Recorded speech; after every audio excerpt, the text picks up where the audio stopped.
So we're going to move on to our second speaker now. So I think she's on the call. Yep, just at the bottom. So we've got Lindsay Summerfield, who is the training and education lead in the Workforce Development and Wellbeing team, and she's going to be talking about her Leo project. Over to you, Lindsay.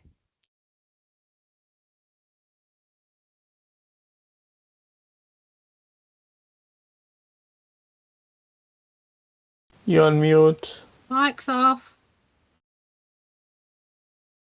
I think my mic was on the top of my head. Can you hear me now?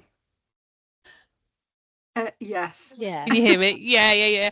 I was on a meeting where I didn't need to speak for the last meeting. I forgot to put my mic back down. So I was just saying how interesting it sounded like Simon's talk was. And I'll definitely be watching the recording afterwards. That's the great thing about these sessions, that the recording will be available afterwards. So that's great. And from my perspective, it's slightly ad hoc. We had a speaker that couldn't unfortunately attend today. So I am going to speak to you about my Leo project and about the Leo course, but it's you have to bear with me a little bit because it's a little bit last minute. I only found out I was doing it this morning, so yeah, more than happy to answer any questions, but if it's a little bit short, then that's why. Okay, so I'm going to share my screen if I can find which screen my mouse is on. Okay, sorted. So I think everybody in this room already knows me. I've either taught you in a session before or I've worked with you quite closely, from everybody in the room. So my name's Lindsay Summerfield. I am the Training and Education Lead for the Workforce Development and Wellbeing team. Well, I'm one of the Training and Education Leads for the Workforce Development and Wellbeing team. And I work alongside Liesl, Caroline and Becky. I'm still finding my mouse. There we go. So I attended the Leo course, I think it was about 3 years ago now, and had a particular interest in building trust within teams as a leader, and did a project on Brené Brown's Braving. So I'm going to talk to you a little bit about that today. So for anybody that hasn't been to Leo I think is quite well publicised at the moment, and most people have heard about Leo, but I thought it'd be useful just to talk to you about what Leo is. So Leo is a leadership programme, and it was created in the late 1970s by Dr. Marie Manthey, a pioneering clinical leader and the creator of primary nursing, a system that emphasises accountability, relation-based care and continuity. Leo is now delivered internationally in the USA, Australia, New Zealand, Switzerland, Italy, Germany, the UK, Ireland, Saudi Arabia, Qatar, and soon Estonia. And it's not only in healthcare, but also across public services, local government, and social care and education. What makes Leo unique is that it's facilitated by experienced clinical leaders in setting, not generic leadership trainers. So it's those with experience of your area, and seniors within the sort of trust that you work. The programme blends evidence-based teaching, practical exercises, storytelling and deep reflection. And you get a nice big notebook and workbook with it that you can work through with lots of leadership theory. And one of them is the the empowerment triangle that you can see on there. There's a couple of different theories in there, and ways to sort of reflect on your leadership style. And I found it quite transformative actually in terms of reflecting on things that may have happened in your practice previously, how you might have responded to those events, and what leadership behaviours you want to move forward with. So yeah, it's facilitated by experienced clinical leaders, and participants consistently describe Leo as transformational, practical and even life-changing. Many say it reconnects them with their purpose in leadership, restores their confidence, and gives them tools they can use immediately in their teams and organisations. Something to note about my cohort is that there was a wide variety of staff. So it was staff of all levels. I think there was a HCA from ED that also had line management responsibility that was there, right up to sort of Band A and senior members of the team. So it's inclusive of all different levels, and anyone with a line management responsibility or leadership responsibility can go on the course.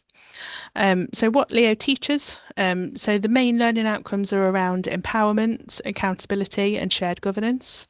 It's not an academic module, although some universities have accredited it. Instead, it's more of a values-driven, evidence-based toolbox and toolkit for you as a leader, that you can apply straight away and that you then have that resource for in the workbook. And some key elements include understanding personal leadership behaviours, including those that help us and those that hinder us, developing practical communication and influencing skills, learning to lead with accountability and clarity, and using shared governance and decision making to empower staff closest to the point of impact, creating a personal and organisational action plan that drives real change within your department. And research shows that Leo strengthens transformational leadership behaviours and helps leaders tackle the unhelpful patterns that can develop over time. The follow-up day is particularly important. So what you do as a part of the Leo course is you go to a 3-day course, and then you work on a project within your department on something that resonated with you during the course, and that reinforces learning and supports sustained change. The team that run Leo currently are also looking at ways that we implement Leo in practice. So once you've done the course, how that then has an effect on your leadership style when you get back to work. And there is a Leo conference that you can attend, that you can present about any impacts that Leo has had for you in your work in practice. It was really good, actually. We did quite a lot of table exercises, didn't we, Liesl, and stuff, and it was really good. We went to the Leo conference. It was about half a day, and they don't do that every year. Every now and is it every 3 years? I don't know, but there is a Leo conference, and then also you get a nice little pin badge. So if you can see this here, I always like a badge, so I always mention the badge. You get one for Leo once you've completed Leo, that you can keep on your lanyard or keep safe. And yeah, it's a course that I really enjoyed being on, because I felt it was great as I was a new leader at the time. I'd recently gained my sort of Band 7 role, and had previously been in quite a few Band 6 roles, and it was new to be leading a service and line managing within a service. So it was really helpful for developing leadership skills in my toolbox, bringing me into that next level of my leadership thinking, and maybe some of those patterns that I'd picked up that I wasn't sure about, I could then explore within the group. Really confidential table work that we did, where you can talk about patterns and culture within your department, and what you might want to do to enhance or change things within your department and support staff. So what I found particularly interesting when I was on the Leo course, do keep me, Liesl, because I haven't timed this at all. So if I go over, give me a nudge. Was the Braving Toolkit. So there's a theorist called Brené Brown, who you can also find on, she does quite a few TED Talks, and she's also quite she's not a theorist really, she's a motivational speaker, called Brené Brown, and I really loved her work on the Leo course. Some of the Leo course was on her Braving Toolkit, and braving in teams, and that's how to develop trust with your team. So braving matters. So I've got a little note here, why braving matters. So trust as the foundation of empowered leadership. So if Leo is the how of empowered leadership, think of braving as the who we must be to lead effectively. So braving is sort of ourself as a leader, and how we present ourselves as a leader. And there is a number of different, as you can see there, points to braving. So B is for boundaries. So there is respect for boundaries, and when there are unclear clarification, and when these are unclear, clarification is sought, and it's okay to say no. So having those professional boundaries whilst we're at work. So leaders set clear expectations and respect limits. They know their own boundaries and they know others' boundaries. R is for reliability. So this is doing what we say we will do consistently. And this was a great one for me to sort of take into my own values as a leader, that if I say that I'm going to do something, I'll follow that through and I will do it. And that helps to develop trust both with your team and with the service that you work in. A is for accountability, and accountability is that we're not perfect. We own our mistakes, we can apologise and we can make amends. This is a perfect fit with Leo's emphasis on personal responsibility as a leader. So it's okay to say when something has gone wrong or you've made a mistake. We don't all need to be perfect, which we were reflecting on earlier, weren't we, Liesl? Because I'm currently coming back from a period of sickness and struggling with not being perfect at everything, because I'm settling back in. And Liesl reminded me of braving, and actually it's okay. You don't need to be perfect all the time. But we do need to be sort of truthful and build trust with our teams. V is Vault. This was quite powerful for me. So Vault is not something that maybe necessarily we think about as much, but this is keeping confidence and not sharing information that isn't ours to share. So if somebody trusts you with a secret, you don't go and tell anybody else if it's safe to do so. So obviously we have we need to make sure that we're safeguarding our staff, and we need to make sure that we're also making sure people are safe. But if somebody trusts you with something, do you keep that in confidence, or do you go and speak to other people about it? And you'll develop trust with your teams and also with colleagues if you keep that confidence and don't have that culture of gossip. In Eyes for Integrity, so choosing courage over comfort. Alison Lloyd always says on one of our foundations courses that integrity is doing the right thing when nobody is watching. So it's practicing those values rather than just professing them. So do we have integrity, and do we choose the right thing even when we're not being watched? Non-judgment. So non-judgment is creating a safe space where people can ask for help without fear. So you can put your hand up and say that you don't know something without worrying that somebody will think that you don't know what you're doing, or not, or judge you for that. So that's being able to say, hey, I don't really know what this meeting is about, or I'm not really sure what you're talking about, and for that to be safe, and not to fear repercussion. And generosity, G is for generosity. So this is assuming the most generous interpretation of others' intentions.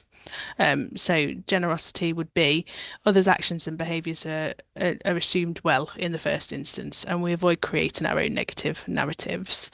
Brené Brown believes, and there's research into all of these things contributing to building trust within teams. And in order to build trust with your teams as a line manager, you should encompass the sort of values of Braving. So it's values based. Both frameworks emphasise integrity, clarity and accountability. Leo tools in nursing align with Braving's focus on connection and psychological safety. And I think Leo had a great impact on me, actually, in that I maybe knew that I had these values, but didn't have the tools to be able to explain or articulate exactly why I did things the way that I did. So it then enhanced my leadership style and how I invest within my team. Okay, so as a part of Leo, you do the 3-day course, and then you reflect on a piece of project work that you want to do afterwards. I did Leo with one other person, so that person also supported this work as well, and one of the research nurses in Hep Gastro that I haven't spoken to about this, so I won't share in case she doesn't want me to, but I will also welcome her to come and talk about this as well, because she did a similar but separate project on the same thing.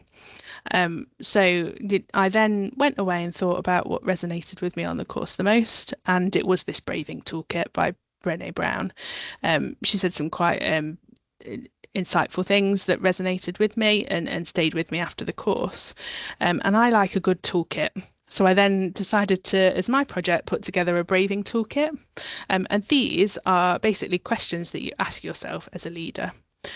So the Braving Toolkit is based around the Braving that I've just explained to you, and it's as a leader checking in with yourself. So with the B of Braving, so are your team able to set boundaries and say what is not okay and why? So how often do your team say to you what isn't okay, or what they weren't happy with, or how often do they say, actually, I don't agree with you there, I think we should do this instead? But equally, do you set boundaries with your team? Do you tell them when things aren't okay and why? And do you encourage that culture of trust and openness? R is, do your team prioritise reliability and do what they say they are going to do? But equally, do you do what you're saying you're going to do? Are you encouraging that as a leader within your service? A is, if somebody in your team makes a mistake, are they accountable for this and do they apologise? But equally, to encourage that culture, if you make a mistake, do you take accountability and apologise? V, so this is the vault, so and all centered around keeping things confidential and cultures of gossip. So is there a culture of gossip within your team? Would you trust your team with information about you? And that's vault. But equally, if somebody shares something with you, do you keep their confidence? So are you role modeling that as a leader as well? And I is, do your team practice integrity? Do they choose courage over comfort and work with trust values and behaviours? But do you model that as well? And do you practice integrity and hold the NUH values and behaviours? N is, if somebody comes to your team with a problem, so whether that be personal or professional, can they trust that this will be treated with non-judgment? But if you or someone in your if you or someone in your team comes to you with a problem, do you judge them, and do you place that judgment on them? G, are the words and actions in your team good in nature, and do they aim to give and not harm? And are your words and actions generous and genuine? So people talk about Leo being quite transformational, and this for me was quite transformational because as I started thinking about leadership behaviours that perhaps I hadn't been aligned with the way that I wanted to lead, and experiences in my career that I thought, oh, I don't think I'd do things like that in the future. 9 times out of 10, it was something that was in this braving toolkit. And I could go back to it and think, oh, actually, that didn't happen. I did feel quite vulnerable and like I was judged and like somebody was going to gossip about what I told them. So this is something that I uphold personally as a leader, and the way that I like to lead.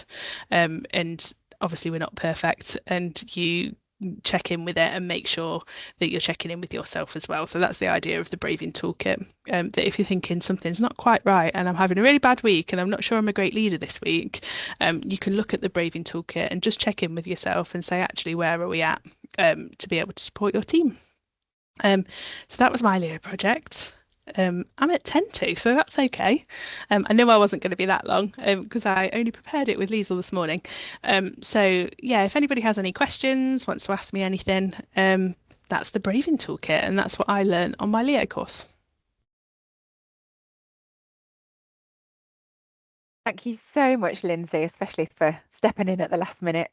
I know you were keen to talk about that that toolkit that we also sort of link to other sessions that's where that started. So with the strengthening safety session and psychological safety in teams, it's really nice to hear how that's affected your own practice and how you've sort of shared that best practice to a wider audience. Does anybody have any questions for Lindsay?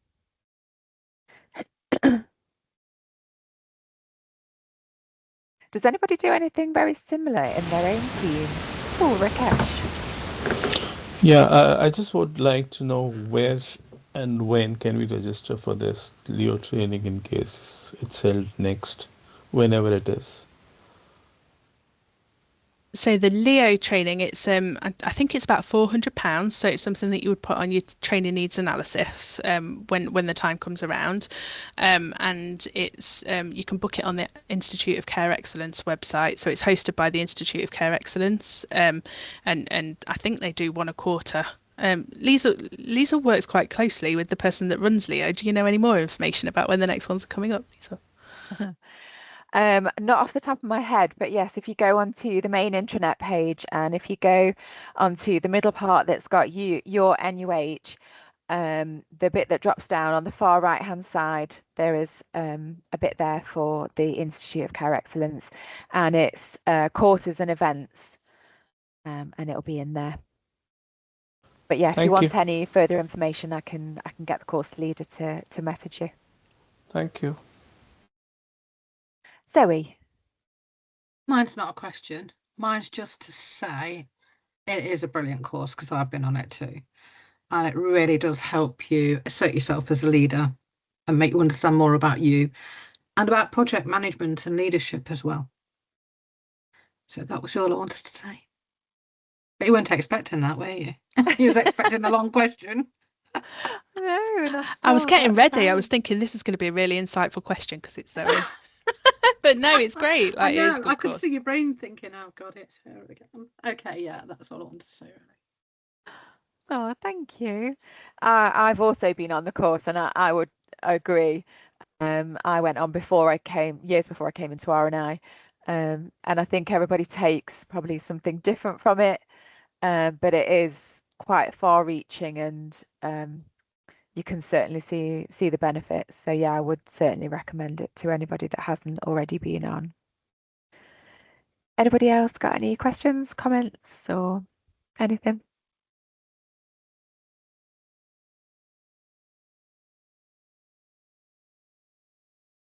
Okie dokie. We'll leave it there for today then. So just to flag up that the next session in this series is going to take place on Tuesday, the 14th of April, at the same time, 2 till 3, and it'll be via Teams. Caroline will send out the invites nearer the time. But thank you all very much for joining today. Thank you. Thanks all. Thank you. Oh, Paul's just asked a question. Are you still here, Paul?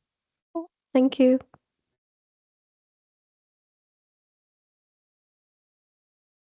Yes, Okay, I am so- still here. I'm Hi, still here. Paul. So it isn't just aimed at nurses.